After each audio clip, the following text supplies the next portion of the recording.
We are the anchors of Queer News Tonight, and this evening we discuss the queer headlines. Queer News Tonight has just returned from Europe, and they are trying to make sense of Trump voters based on the positive LGBTQ+ experience they had in Europe. Firefighter Rebecca Reynolds wins a $1.3 million settlement after enduring over 21 years of harassment related to her sexual orientation and age. As the 2024 election nears, right-wing media is amplifying dangerous misinformation, potentially inciting violence. Media Matters' Angelo Caruso says it is essential to be vigilant and prepared. Will Ferrell encourages queer youth to embrace courage. The new documentary, Will and Harper, promise joy and life-changing experiences. The trans story is beautiful. More than 30 celebrities unite for a virtual auction, raising funds to provide LGBTQ inclusive books to U.S. elementary schools amid rising censorship. Good evening, everyone, and welcome back to Queer News Tonight. This is the world's first and only LGBTQ+ daily evening television news, broadcasting live and available on demand on your favorite streaming channels. We're proud to announce that YouTube has recognized Queer News Tonight, certified by analytics company VetIQ, that we now have more than 9.5 million views because of you. More than 500,000 of you have watched this show in the last 60 days, and for that, we say thank you. It is Monday, September 30th, 2024. We are live and literally out of the closet and into the headlines. So many of your important stories we're going to tell this evening on Queer News Tonight.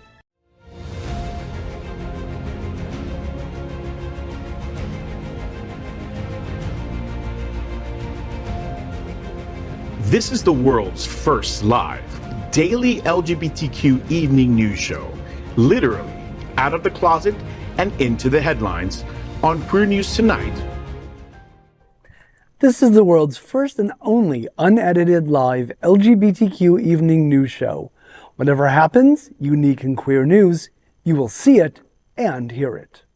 Hotspots Magazine Happening Out Television Network is a nonprofit 501c3 media company in the same model of PBS and NPR, but designed for the queer community. Our mission is to support the 11 pillars of our LGBTQ+ community. We want to inform and educate the key issues of lesbian, trans, Latino, Black, healthcare, seniors, students, faith, social justice, business, and queer culture. Help us support our community. We are the part of one of the largest LGBTQ nonprofit media companies in America. Hotspot Magazine and Happening Out Television Networks in 2024 magazine is celebrating 40 years of LGBTQ experience, and our television news, talk, entertainment show supports our mission to educate the queer and broader community. That's right, Carvelle. And let's meet tonight's anchors at Queer News Tonight. Let's welcome Edward Otto Zielke, from a successful career in financial marketing to his current role as the Director of Marketing and Sponsorship for the Gay Men's Chorus of South Florida. Edward's journey is marked by many accolades. If I said them all, it would take up the whole show. All right? So let's just say that he's won a lot of stuff. All right? So the Gay Men's Chorus of South Florida is one of the largest and most important LGBTQ+ cultural arts organizations. Edward, so the chic and unique ball, Crystal Opulence Unleashed, is on Saturday, November 2nd, and it'll be here before you know it at the Westin Beach Resort. Tell me what's happening. Yeah, so we're getting ready to unleash a magical night, and I brought the invitation because I wanted everybody just to kind of see how beautiful this is, because it's fantastic. We had one of our beautiful designers do this, and it's just so magical, gorgeous. Isn't it? It's opulent. It's definitely opulence, and that's what makes it so unique about our, our ball, is that it's glitter elegance, it's luxury, it's extravagant, and you get to immerse yourself into this experience. And so it's great because it's a big fundraiser for the Gay Men's Chorus of South Florida. And, we'd like to put on a big show. Yes. But we don't want to keep it too long, too. So, we get a little bit of the live carpet, red carpet happening. We've got a live band performing. So, we keep our program to less than an hour. So that way, you can get in there and dance right afterwards. So it just becomes a big party at the end. So, I love that. And it's all raising money for, the arts and organization of ours. So, that have been affected this year. Yeah. We've had a lot of funding taken away from us from the state. So it's been important for us to get the word out there, and especially for people to come and support us, especially at our ball. I love that. So can I ask you, how much are tickets? Yes, tickets are $200, starting at $200. Okay. There is a premium experience that includes VIP VIP bar, includes the open bar, and the VIP experience gets the pre-event that happens before that too. Okay. So there's a lot of great things. There'll be silent auction items going on as well. We'll have a live auction item. We're going to have our first auctioneer that we're hiring, so we're really excited. This guy is really exciting. So yeah, he's gonna. We have trips coming up with it too. We got a brand G vacation that we're going to be auctioning off at estimated about $9,000 or $10,000. So yeah, I love that. It's going to be fantastic. You know something else that you should add to your silent auction? Lunch with Gabe. Oh, yeah. Well, you know what? We do have a couple of things involving Gabe. We have a maestro for a moment where you actually get to conduct on behalf of Gabe. So you get to perform, conduct the chorus in one of the performances. But also there's a supper and serenade. So, we get someone to cook you a meal in your home, and then Gabe gets to sing to you in person. So yeah, there's just a little bit of everything. Well, can I tell you, Edward? Okay, I go to many galas, right? So let me just tell you from a person, that attends a gala. Yeah. Thank you so much for keeping that price tag down. Yeah. All right. I go to many galas that are $350 and up, Right. and $200 is attainable. It's doable. Definitely. And if you get a table of friends, it's a table of 10. So, and we don't keep you boring. It's not a You boring guys don't do event. anything boring. No, please. Come on. No. Well, because you sit through some of these, events and, and it's raising money and it is a good cause and stuff, but sometimes you're there for hours and it's like, I'm just ready to go home. The But, program needs to be short and sweet and let people party and have a good time and enjoy themselves in the opulence that you have set for them. Exactly. And make sure that you go on our website, gmcsf.org, and order your tickets there. So, all right. Thank you. Definitely. Yeah, thank you. Next up, let's welcome our next anchor. She's Carvelle Estriplet. Love me some Carvelle. Founder of Carvelle Bikes, the only trans-owned business in Wilton Manors. She's an unapologetic, proud Black trans woman and trans community activist. She's also active in the Florida Democratic LGBTQ plus caucus. Welcome back. How are you? Thank you, Faye. Thank you for the intro. So, I just want to say that it's great to be back here, and we're promoting my rental and also promotion for our trip next year, in partnership with Happening Out, to Machu Picchu. It's going to be a 10-day trip. Right now, you see, I guess we have the thing on the screen right there, but you go on to that QR code, sign up for the trip. It's going to be 1 year from now. From that, along with that, you get a free rental. That rental is transferred to anyone you have out of town for yourself. Awesome. That's the other thing that we're expanding with the bike shop is the rental program. Season's coming. We have rental bikes available. They start at $140 for the week and $46 for a single day use. So, but check out the trip.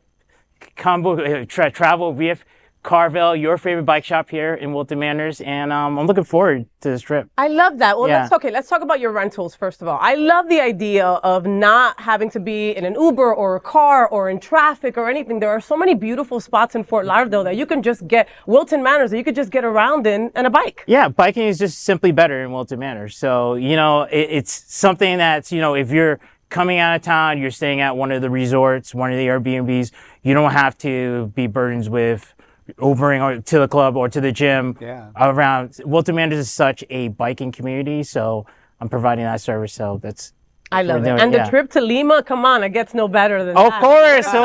Yeah.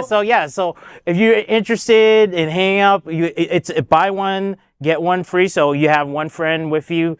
That other friend can sign up for the trip. So the details are on the website. It's on the screen too. If you point your phone to the QR code on your screen right now, it'll give you all the information, and that's awesome. Thank you so much, Carvelle, for being a part of that. That's going to be fantastic. Yes, it is. Yes. And lastly, my friend, my Gregg with 2 G's. Let's welcome Gregg Shapiro, an inductee into the Chicago LGBT Hall of Fame. Gregg is the author of 2 short story collections and 7 books of poetry. He's an entertainment journalist whose celebrity interviews and reviews run in a variety of print and online publications. Welcome back, Gregg. So I've been gone for 2 weeks. I was wondering if you maybe wrote another book, and you said no. I did not write a new book. However, Randy Rainbow did. Yes! And I had the wonderful honor and privilege of talking to him today. He is, he's a South Florida native. Yes.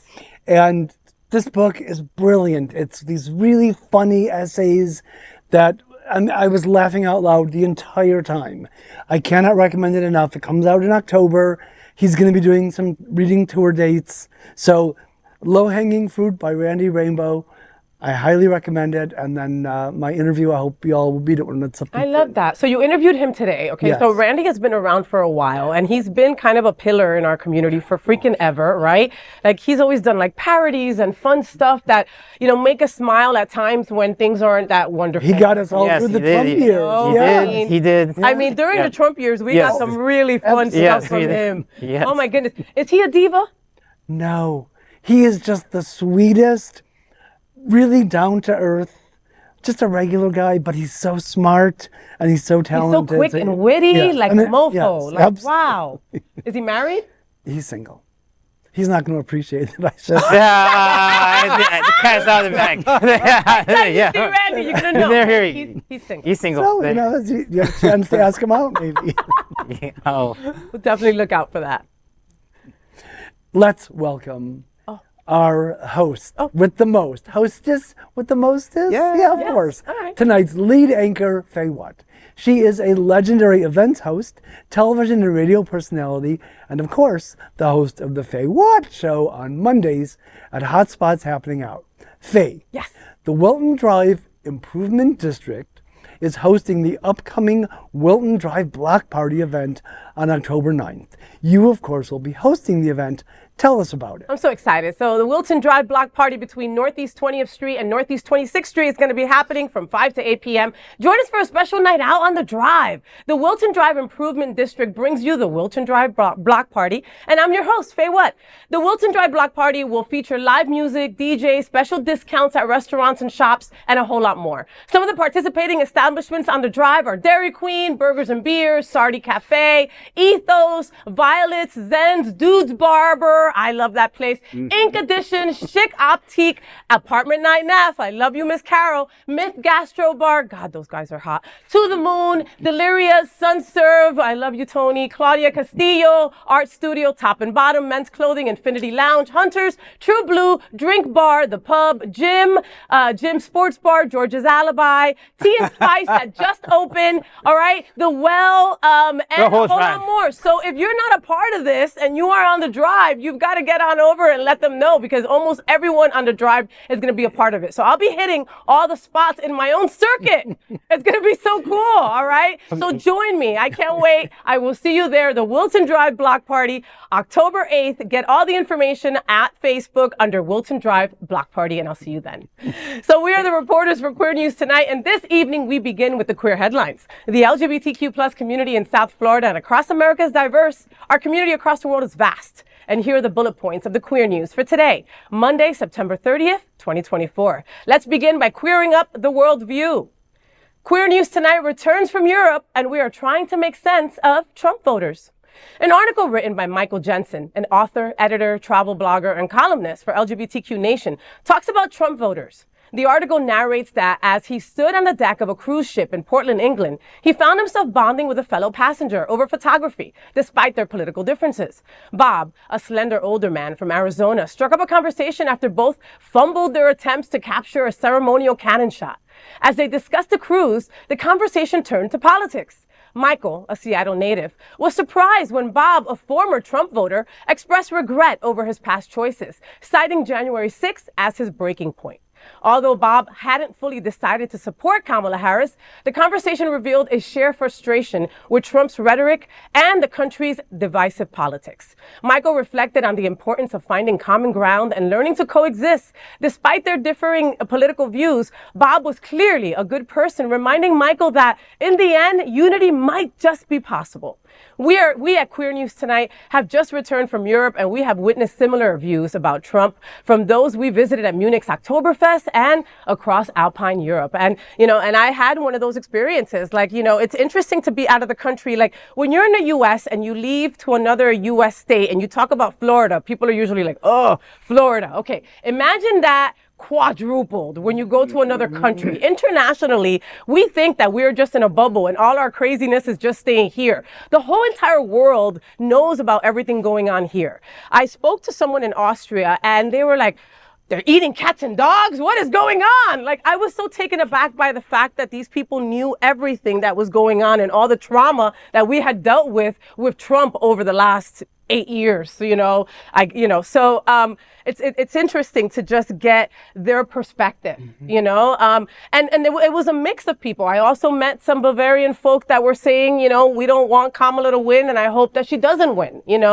but it definitely is striking when you just see how we are under the microscope everywhere, especially internationally. Because what happens here affects the rest of the globe. And the thing about Austria is they have recently made this sort of move to the right. There's this sort of right wing that is rising there all across Europe, but Austria especially. It's across the world because the world is smaller now, and it's easier to social media to spread out your rhetoric and everything else. And going back to what you say, Faye, like we as Floridians, we're the laughingstock, and now for the last 8 years, the United States is kind of like, hey, what's going on? Well, are you gonna get your shit together? And things like that, because and then all the rhetoric, all the crazy stuff, and then that behavior is being mimicked, unfortunately. Oh my God, you're right. You're right when you think of it. Yeah, the bad behavior is mimicking each other. So that's why the whole analogy of the world is it's getting smaller and smaller. And scary sometimes. And scary. And it's, the fact that we're the laughing stock of the U.S. here in Florida, the one that it transfers to the rest of the world, that's really kind of depressing. But I have to say that globe-trotting Michael Jensen and his author husband, Brent Hartinger, are friends of mine. Okay. And we should be grateful for his insightful reporting. He's a good man, a good writer, so it's good to hear him writing about this and talking about this. And how interesting the times that we're in, that we meet new people and we're kind of like, oh, let's not talk about politics because we don't want to go there. You're having a good rapport with someone, and then, at least I can only speak for me as a brown lesbian. I'll meet somebody new and I'm like, they're white, they're going to be a Trumper, I'm afraid of what they're going to say, and that's the world. You can't make that assumption. You can't make an assumption. I have my brother who lives out in Coral Springs, and he calls black Trumpers black rednecks. I'm just saying, black Trumpers. So political ideology is not just limited to skin color. But I totally get it. Totally get what you're saying. You're absolutely you're making right. that assumption, but it's just like it's just that rhetoric. It doesn't matter. It crosses skin boundaries, states, countries. Stupidity is powerful. Stupidity is powerful. Stupidity is powerful. So contagious. So just be careful. I was worse than COVID. I was really struck, by the article itself, with just by this man, trying to, striking a conversation with a stranger and just finding that commonality. And then, coming across that, we have different political views. And so, you can definitely take the opportunity to understand, what it is about this person that, differs, to the other side. So, it's good to have those type of healthy, engaging dialogues. It's too bad we don't get that enough. We should. But he's capturing something. Is that sometimes we just need to sit and listen. Just to what the other people have to say. And sometimes, we come at it sometimes as it's in a personal. At least for me, I feel like it's in a personal attack on my own views as this LGBTQ plus person. So I sometimes have to realize people are not coming at me like that. And again, going back to the story, it kind of gives me a little bit of hope because we're constantly seeing Trumpers being vigilant, right? And, cognitive dissonance is a real thing, and then you talk to somebody who says, hey, January 6th changed something. I could no longer continue to vote for someone like this. That gives me hope that there's others like that person, right? So I'll take it. Yeah. Well, next, let's queer up lesbian culture. Kansas City firefighter receives $1.3 million settlement after decades of harassment. After enduring over 21 years of harassment, Rebecca Reynolds, a Kansas City firefighter, is finally receiving compensation she deserves. The City Council's Finance Committee recommended a $1.3 million settlement, marking it as the largest discrimination payout in the fire department's history. Reynolds, who graduated from the Fire Academy at age 40, claimed she faced consistent abuse from male coworkers, often related to her sexual orientation and age. In her lawsuits, she recounted demeaning comments made in front of patients, including being told she was not normal for being a lesbian and that her sexual orientation stemmed from not having sex with the right man. Reynolds' attorney, Bert Broad, stated, quote, There's no way she would have yelled and treated the way she was if she were a man. Miss Reynolds was let down by the KCFD chain of command, the city's internal EEO office, and the HR department. Our community deserves better. It is our hope that the department will start doing the right thing, end quote. As part of the settlement, Reynolds agreed to drop 2 pending lawsuits and not file a third related to an incident where another firefighter, Please Robinson III, reportedly urinated in her office. Robinson has been charged with first-degree harassment and property damage. As part of the settlement, Reynolds will resign from her position, a decision not on her own making. She remarked, quote, I have a valuable skill set that benefits my community, and I leave proud of the job I did. Well, we'll definitely take her skills, right? Yeah. You know, I mean, a female firefighter, what so archaic way of thinking some people have, you know, and it just goes to show there's still more work to do in this country, just even with the sexism, you know. Yeah. It's unbelievable. You know, this story gets me super angry, of course, as a lesbian sitting at this table. It gets me super angry. Rebecca Reynolds, you endured something that nobody should endure. How you stayed there for 21 years, I'll never understand, you know. Unfortunately, this is nothing new to me. Since I came out as a lesbian, I've been told, if I had $1 for each time I was told, you didn't get the right dick, or were you raped as a child, or you must hate men. Right? And that's a constant. It flows right out my tongue because I've heard it so often. And that is something that many women in our LGBTQ plus community deal with all the time. You know, 1.3 million. That's it? Really? That's not 21 years and that's what you got? And you take away her job? What she was serving others. Right? She was in a position where she had to take care of people under the roughest of conditions during a fire or something like that, where she didn't care about their skin color or their gender identity or who they loved, right? She just took care of them. But when she went back to her office, she had to deal with this bullshit because of men. Men, you guys got to do better, man. You just have to do better. This archaic doesn't even begin to explain this story, you know? Yeah. 1.3 million, you know? There's so much wrong with it because, you know, even this guy, this Please Robinson III, has already have a pre-existing third assault charge from him in 2019. So, toward a woman. So you already know who he He's got a is as a history. person. Yeah, He hates women. Yeah, and So, he hates himself probably. Exactly. You know? So, you know, why has still been employed at this point is a question, you know, that I would have in terms of the fire department. But yeah, it's awful that, you know, certain people have to go through. But you'd think the firemen would be too busy fighting fires, rescuing cats from trees, hosting chili cook-offs, and posing for calendars to indulge in this basic behavior. But you'd be wrong. Yeah, no, we would be wrong. You know, me and Carvelle were just talking before the show about how, you know, her bike shop is called Carvelle Bikes, right? It's her bike shop, okay? She is Carvelle. And when people will come in to get their bike fixed or something like that, okay, where's the mechanic that's going to work on my bike? Yeah. You know, and she's like, right here, bitch, right here is your mechanic, but, you know? I was about to say, the level of disrespect, I'm just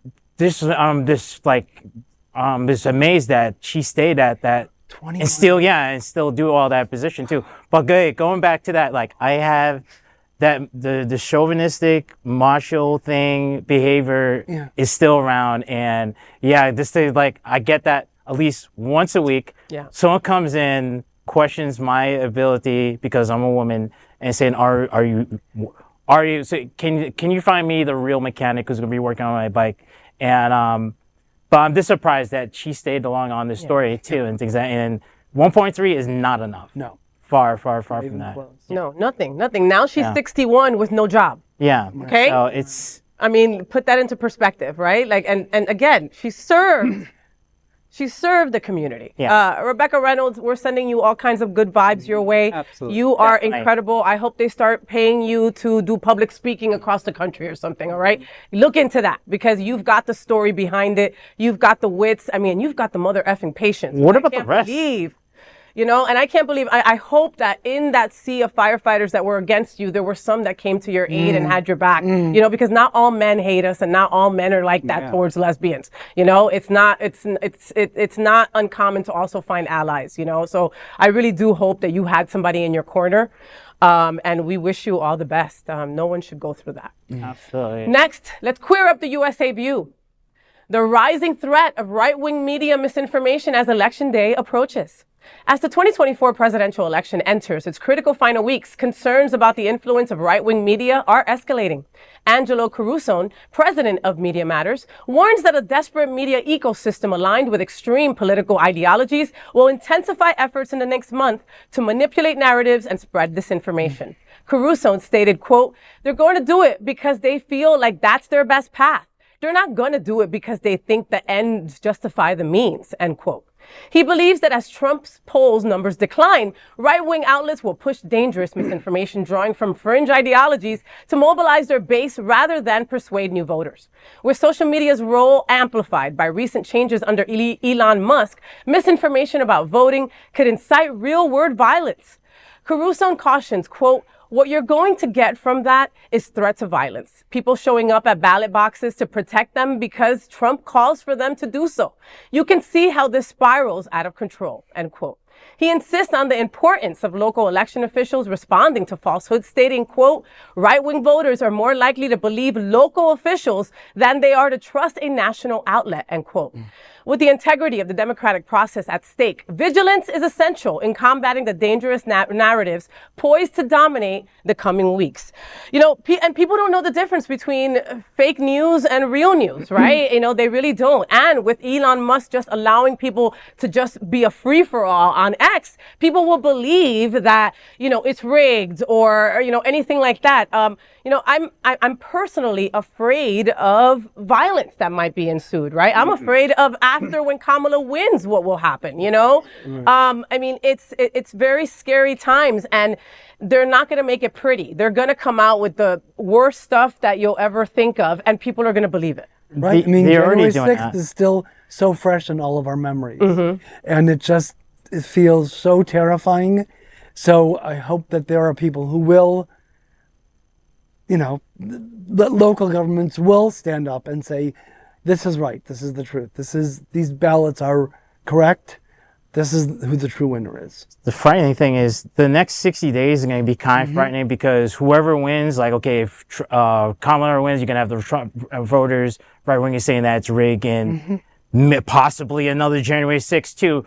But from this point on, like even now with AI and people's own ecosystem of information, things that people get trapped into misinformation, that thing and stuff. So it is definitely scary times, but like after like these next 60 days, what the results are going to be like for this election that's the part I'm being vigilant for. And that's why we have to be careful where we get our information from. Folks at home, right? Queer News Tonight, get your information from reputable places. I'll say for me, exactly what Carvelle just said. It's happened to me, right? We just went through a hurricane. It didn't hit us. We're fine, right?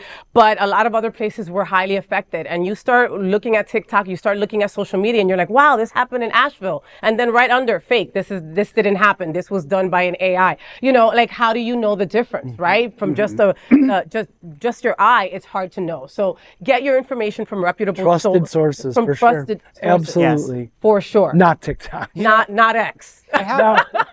I happen to look at this quote that the right-wing voters are more likely to believe local officials than they are the national outlet, and I think that's kind of what speaks to the mentality at this point. Is that like, you know, for me, you know, if I'm in town and something is happening, and like, you know, or you know, the police are around, or there's something, you know, you want to hear the story, you want to know what's going on, so you tend to believe what is being in front of you. So when you're seeing it on TV, or you know, it's a perception of what somebody outside is seeing. So there's a little bit bit of like, a little bit of a distrust that I understand why people might feel that way.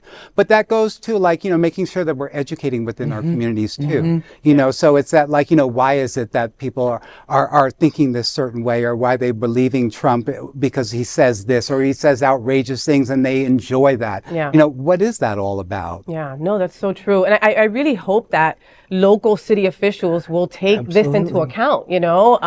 Where I vote, there's no cop outside. There's like 2 people inside, and, South Florida is a melting pot. We have all these different languages. We have all these different colors, blah, blah, blah, and so you go to this place and no one's telling you, hey, don't worry, your ballot is secure. Your vote counts in 5 languages. I don't think that they're ready for that. No. And that really scares me. Yeah.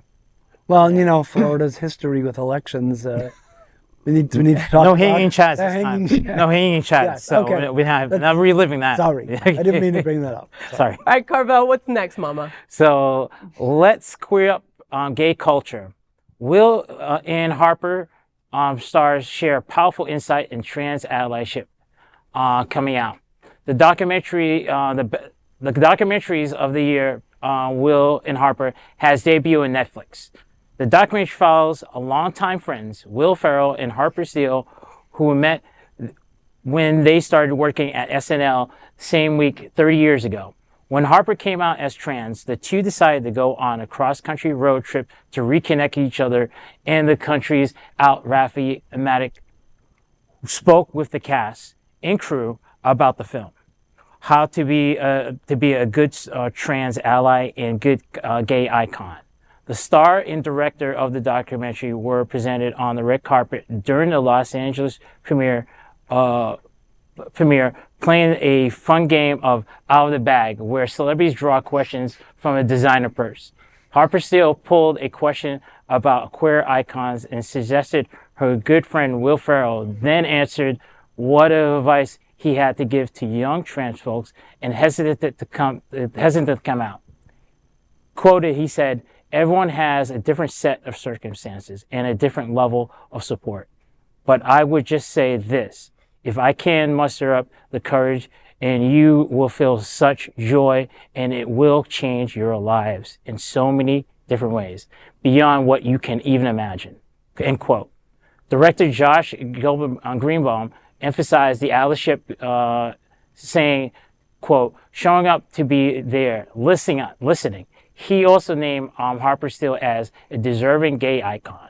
Will and Harper is now streaming on Netflix. I'm looking forward to watching this thing actually tonight, and I seen a clip of the interview and stuff like that. It seems really touching, and it's gonna bring transgenderism to a new group of demographic of guys or people that we look at and say, oh, they're transphobic or anything like that. So the bro culture, bro stuff that has to be confronted with, hey, trans is everywhere. We're everywhere. We're your best friends. And I personally experienced that many times in the bike community. My best friend Dave, we worked at Performance Bike from a long time ago, but it was from now I'm thinking about 15 years ago. He was there when I just started transitioning. And Dave if you see Dave, he's a big old redneck, got beard. He almost voted for Trump on 2015. I can put him out there. He's not that. Okay. But I'm just trying to say to you, going back to all the other things, there's not too much of a difference. So there's more similarities with each other than differences. And it looks pretty touching. I'm looking forward to watching it. Well, I mean, it's gotten a lot of buzz. Yeah. So let me say that my initial thought and what I feel now are different, okay? So my initial thought was they didn't get the pronouns right. He kept on calling her a he, and that was really upsetting me. He didn't know the terminology. Will Ferrell knows nothing about the trans community. These are all things that I was like, why wouldn't they wait a couple of weeks to get him up to par and then start filming? Well, I found out that they wanted to get this out before election. So they were a little rushed for it, right? But then the more I sat with it, the more I was happy that they did it this way, right? We make mistakes when people learn about the trans community, they misdo pronouns, they misspeak, right? If you're able to learn from your mistakes, right, and then not do it again, then I'm with you. right? And this is Will Ferrell going through the evolution of understanding that his friend was trans all along and that he didn't know, you know? But like going that, like even like, you know, people being Allyship, like I mean, I'm using my dad, for example. My dad, he still has a hard time saying she, her, but he makes an attempt. Yes. And people, when people make an attempt, I give them grace. I'm not going to be, and stuff like that. So I didn't see the movie yet, and things like the documentary, but I've been personally where people who have been trying to understand, and they're, mispronouncing pronouns, some people get sensitive, but you have to understand where, if they're coming with a good intent to understand, I'll let that go, let that grace. Yeah. Right. Yeah. So, Well, I haven't seen it yet, but I do love how outspoken Will Ferrell has been about the documentary, doing lots of press, and it doesn't hurt that he does have that kind of fan base that would benefit from the movie's strong message of unconditional acceptance. So thank you, Will, for doing that. Will Ferrell has a platform. Oh, huge. He has a huge platform, okay? I saw him on Broadway do Bush, right? When he was doing The President Everywhere, right? This is, you know, one of the many things. And he is very white America also, right? So, you know, I am not a trans woman. I can't speak on the trans experience. We are blessed to have Carvelle here to be able to do that, right? This does, like Carvelle says, this brings this to another audience that maybe would become transphobic because of lack of knowledge. Because that's what happens to many people. You know? Ignorance. Ignorance. And then just showing that any new information, new documentary, yes, Will Ferrell is using his platform and using it in the correct way by, hey, look, this is my best friend. And how many people can relate that story too. So there's a win-win with this too, and bringing more conversations to people that you wouldn't even think they want to talk about that or feel uncomfortable talking about. Yeah. Completely. And again, education is key. Education is key. I read a story today that Will Ferrell regrets some of the stuff that they filmed, right? They filmed a part in a Texas steakhouse. Yes. Where he was dressed like Sherlock Holmes, okay? Because Will Ferrell is still Will Ferrell, right? Clown, right. And there was a moment there where they worried about the girl's safety, right? And that was something that Will had never thought about until he's in the middle of a Texas steakhouse in the middle of Texas, you know, where she stands up and says, "I wish you people would do more for trans rights." And the whole entire room went silent. And then one woman stood up and said, "Oh, but we still love you." Still. Like you're giving me a pass, right? Like, you know, and Will learned from that. Yeah. You know? I saw the documentary. Oh, okay. And you know, it spoke to me because I don't have a friend who's transitioned, so I can't speak on that. But I've had somebody in my life who I've known for over 40 years that recently told me that they're coming out. And so, as someone who has had a relationship with this person for well over 5 decades, I understood where Will was coming from in terms of Harper's transitioning because they've known each other for 30 years. They've acted a certain way, like I have with my best friend. And now they're telling me something more about themselves that, you know, my friend doesn't change so much, but, you know, Will feels, you know, in the documentary that, you know, a lot is changing for Harper. And so, it's a little clumsy in the beginning. And I think that's the grace that I think the documentary gives. I love is that because when Will sees Harper for the first time after the pandemic, you know, it's kind of like, where do we go from here? And I've only known you as Andrew Steele, but now you're Harper Steele. And how do we have a relationship? How do we transition? Now? How do we have a relationship? Yeah. Right. And that's what this whole road trip was about. You know, how do you explore and how do you get to know the new person and still value them and still want them in your life? So, you know, it was beautiful, I thought. And, you know, and I cried a little bit too, because you did get to see the injustices and you did get to see the story that you told about the Texas steakhouse, because you know, you just don't think about it all the time until you afterwards and you're like, oh, that was such a horrible mistake. Yeah. And he admits that too. He does. So you know, it's a learning process. It's a learning for process and it's a growing curve and it's beautiful to see it, to be able to see it on screen, right? So again, like my initial thought of it's clumsy, they're you know, he's misgendering her. Like I was all mad for her, right? Yeah. But then once I I sat with that and the representation of it all and the education of it all and the clumsiness of it all, then I appreciate it because even more. Will's coming at it, he wants to learn. Yeah. And he wants to embrace this new person, but doesn't know how to do it. But the thing is, it's not a new person. It's the same person. That's what You he know? thinks. But that's his no, mentality. but you know, in the context of that, it's new to that person. Even if they can be like, so having like Will Ferrell taking, like he had the choice of not ending that friendship too, because I had people who I don't talk to anymore, and That had an issue with you transitioning. And we're like, so having, hey, they're your best friend staying in there and want to understand, it's a beautiful thing, and then having it being filmed. So like I said, I'm excited to watch this. So it sounds good with the clips you guys are describing. So. yeah, so we're all going to be watching it tonight. Yeah. Yes, You'll be we seeing are. the comments on Yeah, social media. all right? exactly. What's next, Greg? Next, let's queer up students and youth culture. Celebrities join forces to fight book bans in education. More than 30 celebrities have united to combat censorship and support LGBTQ inclusive education by participating in Pride and Less Prejudice's 4th annual #BannedTogether virtual auction. The event, which was held during Banned Books Week, had the goal of raising $20,000 to provide 1,600 queer inclusive books to elementary schools across the U.S. and managed to raise $12,000. Since 2019, Pride and Less Prejudice has raised more than $250,000, donating more than 16,000 books to pre-K through 3rd grade classrooms in all 50 states. This year's auction featured items from Janelle Monáe, Daniel Radcliffe, Billie Jean King, Big Frida, Bobby Burke, Lily Tomlin, Sarah Bareilles, drag queens Jinx Monsoon, Ben Della Creme, Latrice Royale, comedian Hannah Gadsby, Margaret Cho, author Casey McQuiston, and many more. Talking about the auction, Big Frida said, quote, "Having access to such books would have profoundly impacted my life," end quote. The event comes amid a wave of book bans, with more than 10,000 titles pulled from schools in 2023-2024.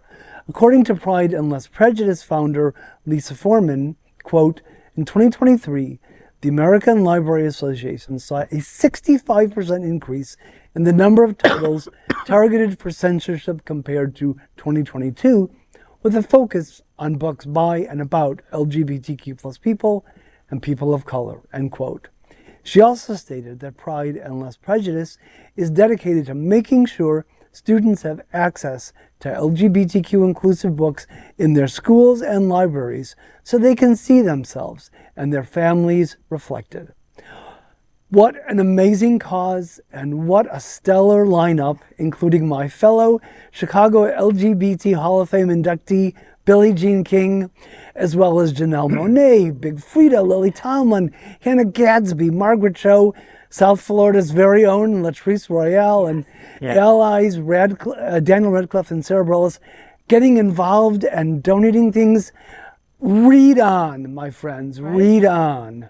Right? You know, I love that Daniel Radcliffe is a part of that because of all the J.K. Rowling crap. Yeah, right. You know what I mean? Like, eat that, you know? I really hope that some of these books get down here to Florida. Like, when I see stories like this, I always go, oh my God, that's great for those kindergarten through 3rd, but that's never going to get down here to Florida. I'm kind of hoping you know? that maybe they'll show up in, you know, those little book, when you see Outside them of outside, houses? those little houses. Yes. Like, Yeah, I'm hoping that they'll show up in there because, you know what, I would definitely pick up one and read one, you know, because they're so important today. It is. And like what Big Frida said is so true. You know, BIPOC history is American history. LGBTQ plus history is American history. Yeah. It's all American history, yet they take it out of the schools, you know?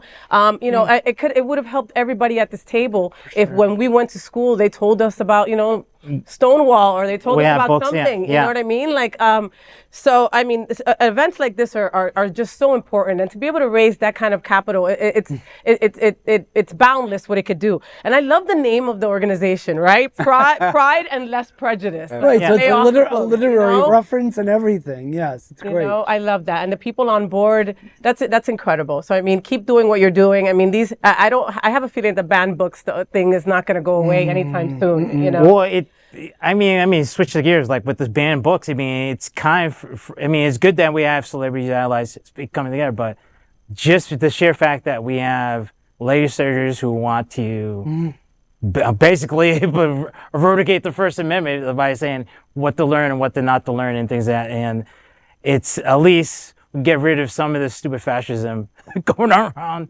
this country, but it's good to have that we have allies and celebrities banding together for the books right here. Yeah, why are you gonna ban you, me, and Tango? Come on, it's a story about penguins. Exactly. I don't get over the question. Stop. The sad truth is that moms for lawn furniture, they're not going anywhere. I'm just telling you. Folks, tonight's broadcast is presented by viewers like you and the generous support by Visit Lauderdale. Everyone under the sun.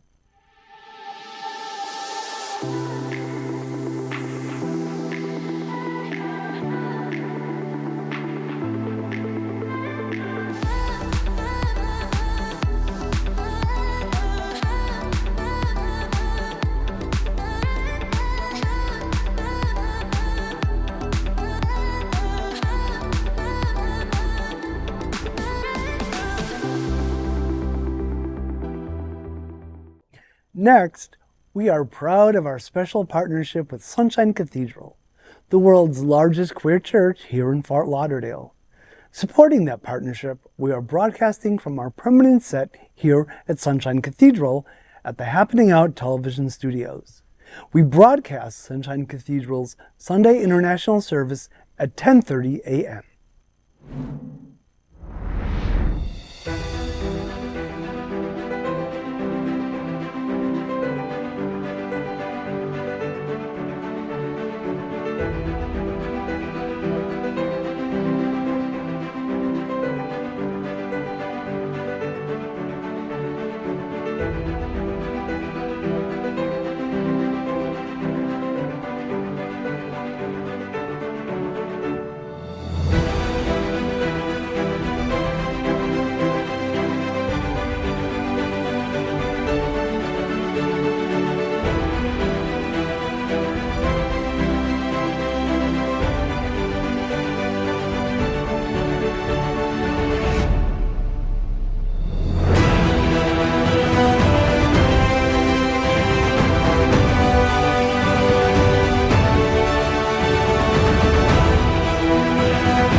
We finished tonight's Queer News headlines with a segment we call LGBTQ plus 1 Minute News.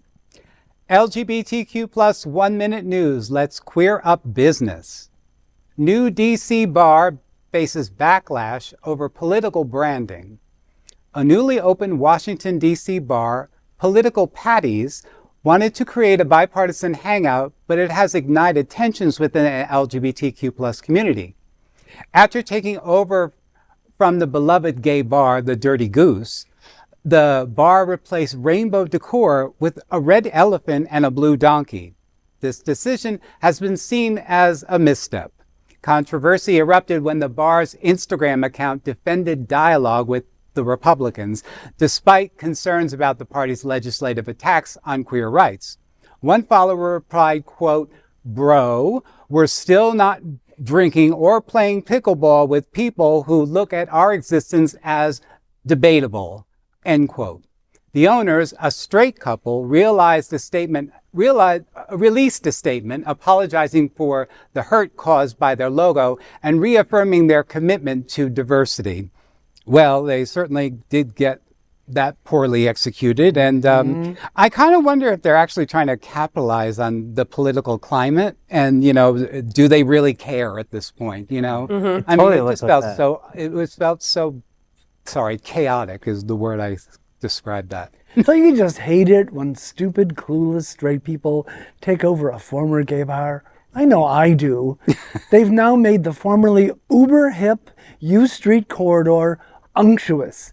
See what I did with all those U's? I see. Yeah, I see that. I'm impressed. I love it. Yeah. Oh, straight people.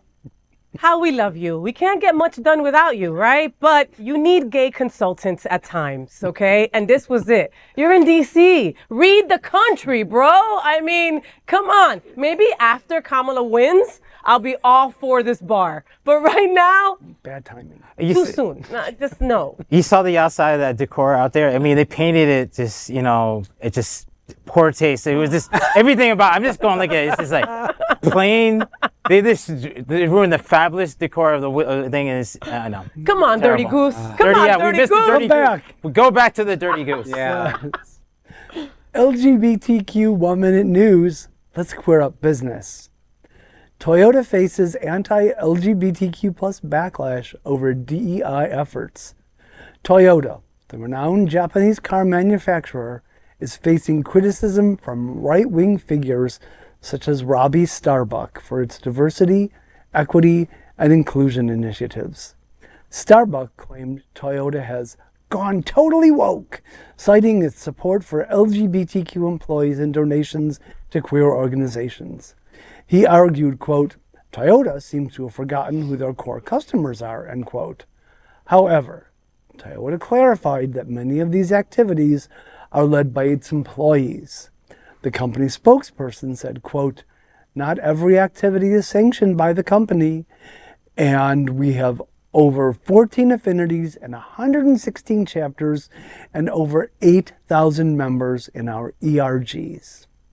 Well, as someone who has owned 3 Priuses, or is that Prii, I beg to differ with Starsuck when it comes to who are Toyota's core customers.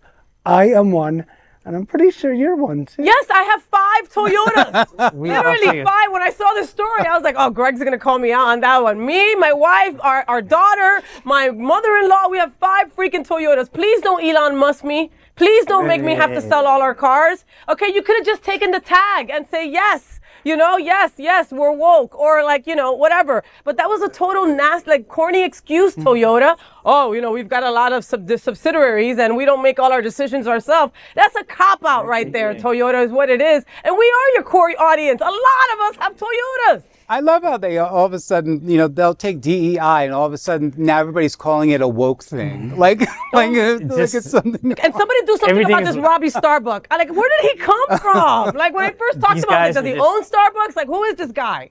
Everything with them could be woke. Even a car engine. The V8 is woke. It's too out of the closet. To open in inclusive. So and his man bun is woke, by the way. Who are the core customers of Toyota? I'm just curious. Does anybody know? Because I want to know who that is. I thought it was people who drive cars. So I didn't understand. Is there a demographic that only buys Toyotas? Yeah, exactly. No, cop out, Toyota. Total cop out. Again, like I said, I'm saying it again. Don't Elon Musk me. I don't have time to sell 5 cars. Next, LGBTQ plus 1 minute news. Let's queer up gay culture. Jeopardy's hot priest leaves fans swooning. Fans of Jeopardy were pleasantly surprised when Father Steve Jakubowski, a 29-year-old Catholic priest, appeared on an episode this week. Dubbed the Hot Priest, based on the out actor Andrew Scott's role in Fleabag.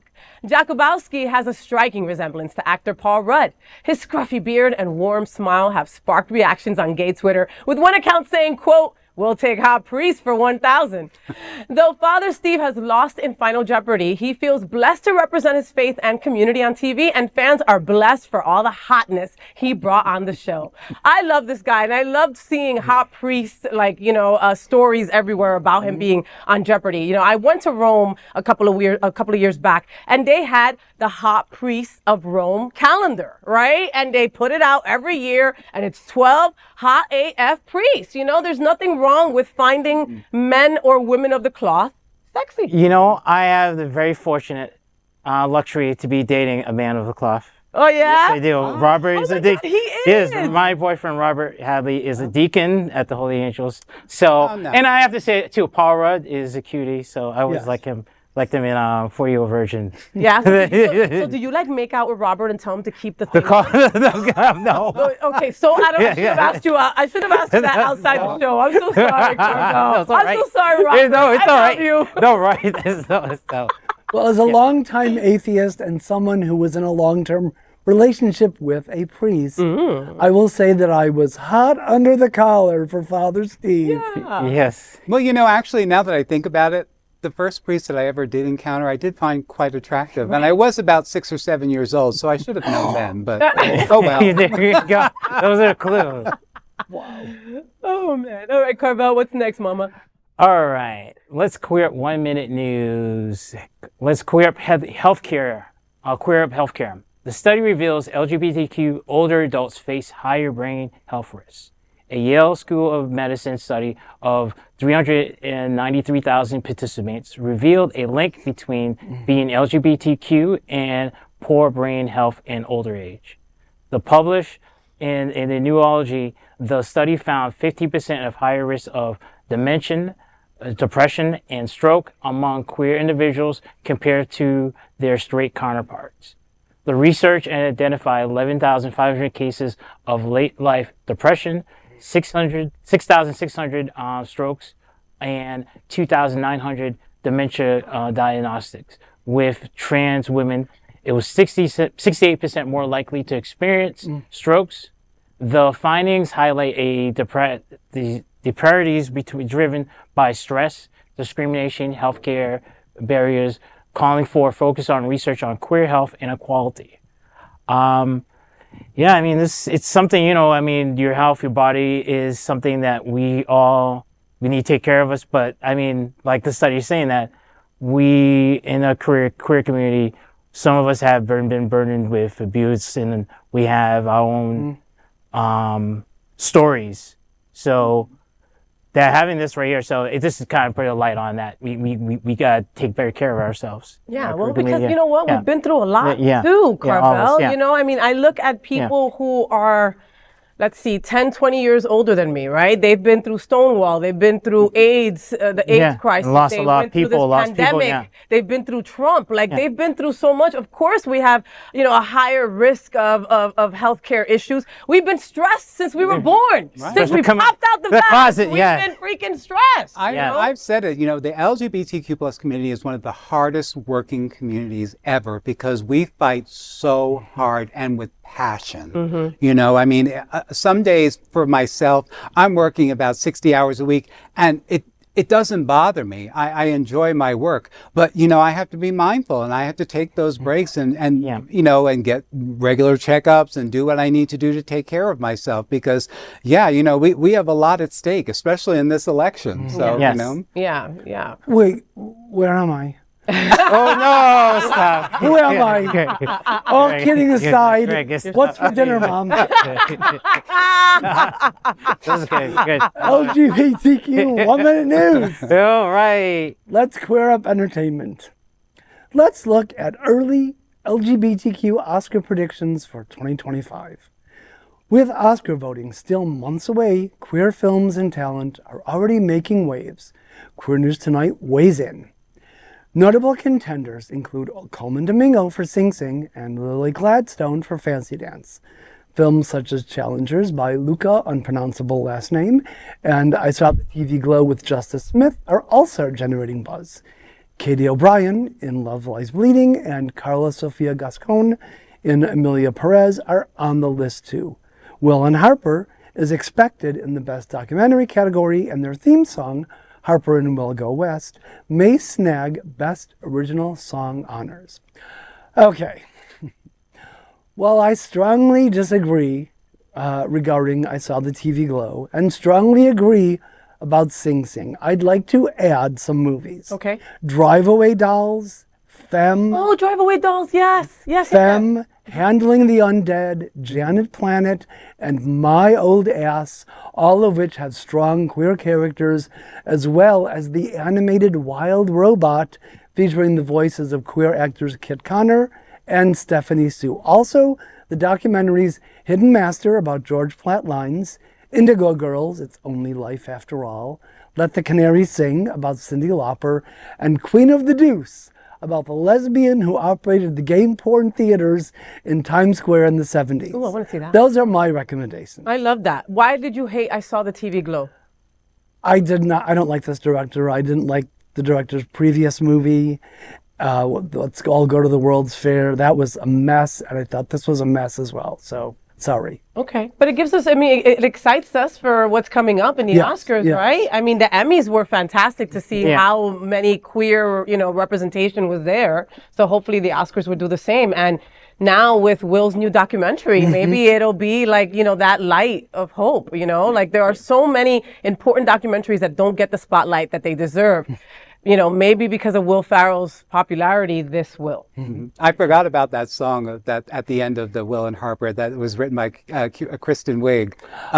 He actually called her up on during the documentary. He says, I need you to write a theme song for us. So you literally see it at the beginning of the documentary, and then at the end you actually get to hear it. And it was so beautiful. It really was. It was funny, it was joy, and it was everything. It was every emotion. So yeah, I mean, I don't know if it'll win Best Song, but I enjoyed it. But it's cool that that it might be up. It might get a nomination. It'd be great that it is. A nomination is, again, representation. It's still us out there in some way, shape, or form. And that is today's news for the queer community on the world's first and only daily LGBTQ evening news show. If our community is important to you, share this news with your friends and family.